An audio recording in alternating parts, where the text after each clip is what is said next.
হ্যাঁ বন্ধুরা, আমি আবার জ্যান্ত মাছের রান্না নিয়ে চলে এসেছি। দেখো, একই মাছ কিন্তু আমি দুরকমভাবে রান্না করব। এই চারা মাছগুলো আমি শুধু আদা জিরে ভিজিয়ে রেখে দিয়েছি। এটা জিরে গুঁড়ো, লঙ্কার গুঁড়ো, কাশ্মীরি লঙ্কার গুঁড়ো, হলুদ গুঁড়ো ভিজিয়ে রেখে দিয়েছি। আর একটু আদা দিয়ে এটাকে আমি পাতলা ধনে পাতা দিয়ে ঝোল করবো। আর কিছুটা মাছ আমি এখানে, অনেকগুলো মাছ আছে তো, এটা বাটি দিয়ে করবো। তার জন্য আমি বাটির জন্য আমি টমেটো, আদা কুড়িয়ে রেখেছি, ধনে পাতা পেস্ট করে রেখে দিয়েছি, এটা দিয়ে করবো।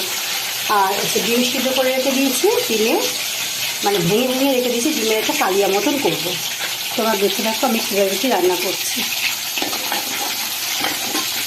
গরমকালে বন্ধুরা জ্যান্ত মাছের পাতলা ঝোলটা খুব ভালো লাগে, কিন্তু বাকি দিয়েও তরকারিটা খুব ভালো লাগে। দেখো এইভাবে মাছগুলো ভেজে নিচ্ছি আমি। ভাজা হোক, আমি রান্না করে ডিম সিদ্ধ 3টে করেছিলাম। একটা ডিম দেখলাম ঠিক ভালো ছিল না, ওই জন্য আবার একটা ডিম বসিয়ে দিয়েছি এখানে। গরমে তো ডিম এনে রেখে দিলে অনেকদিন ধরে খারাপ হয়ে যেটাও ফ্রিজে ছিল, কিন্তু তুমি কেন খারাপ হলো বুঝতে পারলাম না। আমি পাতলা ঝোলটা করবো, তার জন্য আমি কালো জিরে ফোড়ন দিয়ে নিয়েছি, একটু আদা দিলাম,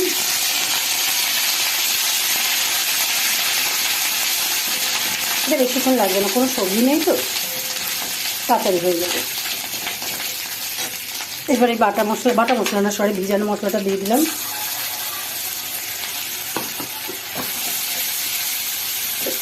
এবার একটুখানি জল দেবো।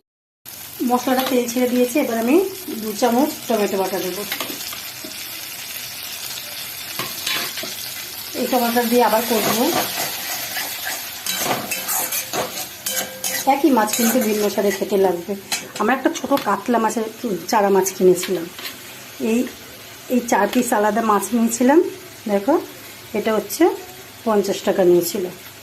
আর কালকে চারা মাছগুলো এনেছিলাম, তার জন্য আমি 2 পিস মাছ রেখে দিয়েছিলাম। তার থেকে বাবাকে ঝোল করে দিয়েছিলাম আর 2 পিস রেখে দিয়েছিলাম। টমেটোর কাঁচা গন্ধটা চলে গেছে, এতক্ষণ ধরে কষলাম তো। এবার আমি জলটা দিয়ে দেবো, অল্প করে জল দেবো, বেশি জল দেবো না, কেন কোনো সবজি তো নেই সিদ্ধ হতে, মাছগুলো শুধু হবে, আর বেশি ঝোল করেও লাভ নেই। মাছ দেখো কি সুন্দর লাগছে কালারটা। এর উপর একটু ধনেপাতা ছিটিয়ে দেবো। কালো জিরে ফোড়ন দিয়ে জ্যান্ত মাছ খুব ভালো লাগে। দেখো হয়ে গেছে আমার তরকারিটা। বেরোচ্ছে, আমি একটু ধনেপাতা দিয়ে দিলাম। একই মাছ কিন্তু ভিন্ন স্বাদ হবে। এটা একটু ছোট, এগুলো একটু ছোট, আর ওটা একটু বড়, ছাড়া আর কিছুই না, কিন্তু মাছের জাত তো এক।